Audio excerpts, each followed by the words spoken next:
अस्सलाम वालेकुम दोस्त, क्या हाल चाल? ठीक ठाक खैरियत है। तो यहाँ पर कार्ड पे आते हैं। यहाँ पर मेरे पास जो कार्ड है, सबसे पहले आपको ये दिखा रहे हैं। इसमें मेरे मेरे साथ जो है यहाँ पर एक ही कमी आ रही है। तो सबसे ऊपर वाला ये जो अपने को नज़र आ रहा है, और एक्स्ट्रा पड़े हुए हैं दो।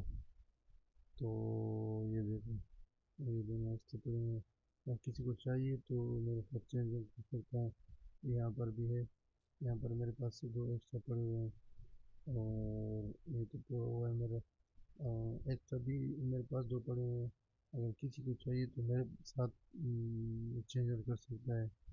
यहाँ पर भी चेक कर सकते हो। एक एक्स्ट्रा यहाँ पर भी पड़ा हुआ है, तो चेंज कर सकते हो मेरे साथ। यहाँ पर भी ये तो मेरे साथ दो कम है, तो आपके पास अगर कोई होगा तो मेरे साथ चेंज कर लीजिए।